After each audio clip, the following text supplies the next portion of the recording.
Hi everyone.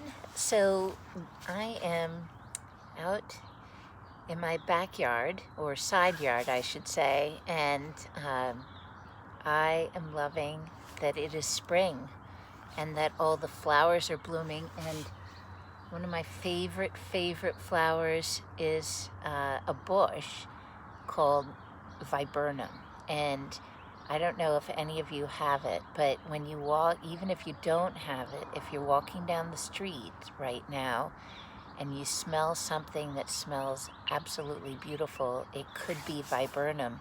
Something else that I noticed that smells absolutely beautiful right now is, you know, the holly tree that we would look at and feel, and the leaves are so pokey. That's right outside the door when we would go on our nature walks. Well, it's flowering right now. It's a female holly bush. Isn't that crazy? They're male and female. They're boy and girl holly bushes. The ones with the berries, I believe, are the men, and the ones with the flowers are the women. Amazing, huh? So the flowers smell so beautiful in that holly bush tree that's growing right outside the door. So I wanted to share that with you too.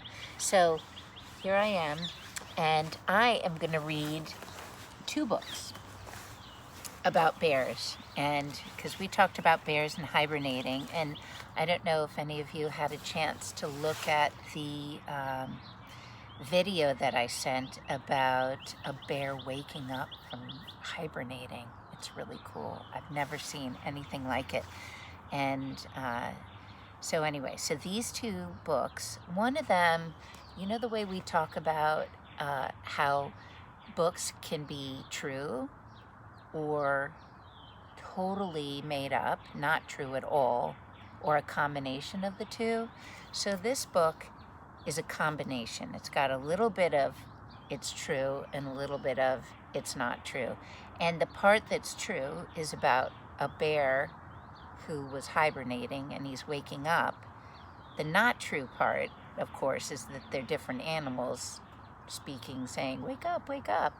Although animals do speak, and if you listen right now, there are a lot of birds right now talking. So animals talk, but in their own language, right? But this bear is trying to be woken up by animals that do not live where bears are. I said to Ian, my 10-year-old, should I read this book? Because bears could not possibly be woken up by a lion or an elephant, because bears, I believe, did not live in Africa. And he said, well, if they don't live in Africa, you could just tell them that and tell them about how there used to be bears there, because I'd looked up the fact that there were bears in Africa before. There was a bear called the Atlas bear, and it lived in the Atlas Mountains in the north, so in Morocco, and where else did it live? Morocco, and now I can't remember, but anyway, in the north part of Africa, but they didn't survive. They died out. And so maybe this was a book written thinking about the Atlas bear in Africa. I don't know. The next book that I'm reading is still not 100% true book, but it's about a bear also, with its mom waking up. So this is called Wake Up Bear by Lindley Dodd. It was time for Bear to wake up. He had been asleep for many months, all winter in fact. Now it was spring.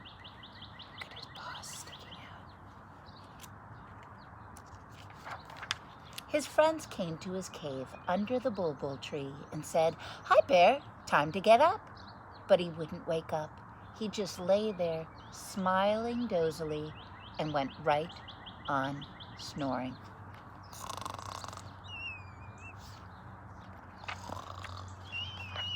Lion shook his mane and roared. It was a rumbling, grumbling, scary roar. and it made everyone jump with fright. But Bear went right on snoring. Squirrel dropped an acorn plunk on Bear's nose. Bonk went the acorn, but it didn't bother Bear. He just went right on snoring. Monkey curled the end of his long spidery tail and tickled Bear's toes. Bear twitched a little here and there, but he still went right on snoring. Do you know when my brother and I were little, he used to try and wake up my dad from his naps by tickling his toes? Parrot brought her family, uncles, grandmothers, and all. They sat in the bulbul tree and squawked and screeched until their throats were sore and their beaks were stiff. The noise was awful, but Bear went right on snoring. Cat arched its back, bristled his fur, and yelled, "Roar!" That's the way Milo, our cat, sounds when he's carrying something in his mouth. His mother could hear him a mile away, but Bear didn't hear him at all. He just went right on snoring. Elephant went down to the river and filled her trunk with water. She whooshed it at Bear, splat! Bear was soaking wet, and drips dropped off the end of his nose, but he still went right on snoring. Owl sat on a twig above Bear's cave. He took a deep breath until all his feathers stuck out and hooted, "Whoo!" The smallest animals hid in the grass, but Bear went right on snoring. Hippo opened her mouth and gave an enormous yawn. It showed every one of her teeth and her tonsils, too. She looked terrible, but Bear didn't see her. He just went right on snoring. Goat stuck up his tail, bent down his head, and butted Bear. Boomf! He got Bear's fur in his nose and his ears, but Bear didn't feel a thing. He just went right on snoring. Boy, he sleeps soundly. Snake twined and slithered round and down the bulbul tree. She hissed, "Sss," and made the animals shiver. But not Bear. He just went right on snoring. "It's no good," said everyone sadly. "We've roared, bonked, tickled, screeched, yelled, whooshed, hooted, yawned, butted, and hissed ourselves silly, and Bear won't wake up. We might as well go home."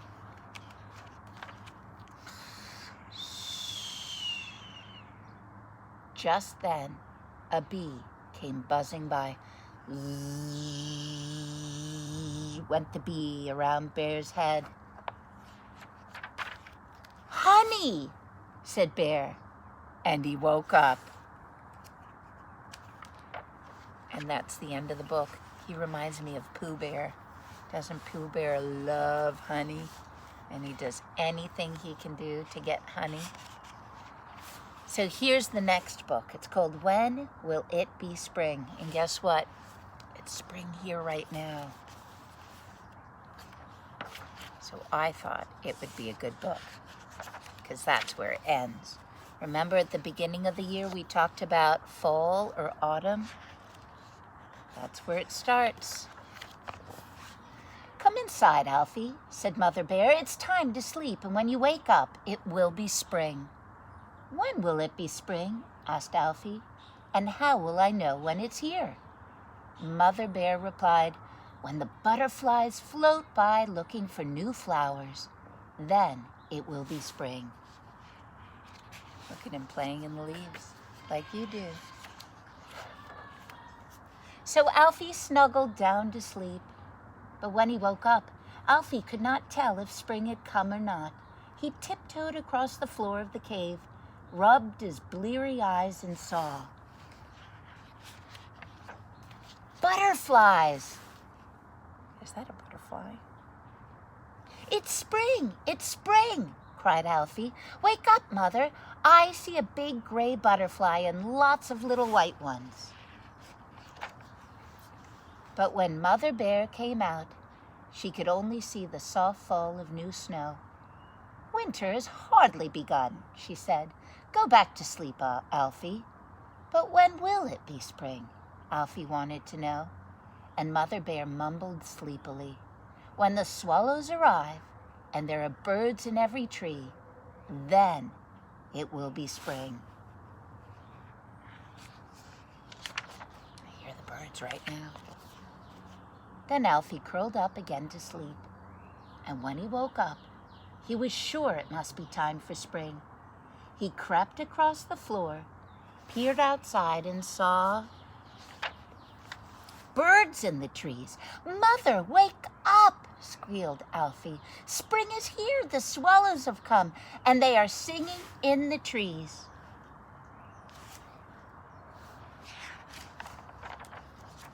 But Mother Bear could only see icicles and hear the wind whistling in the bare branches.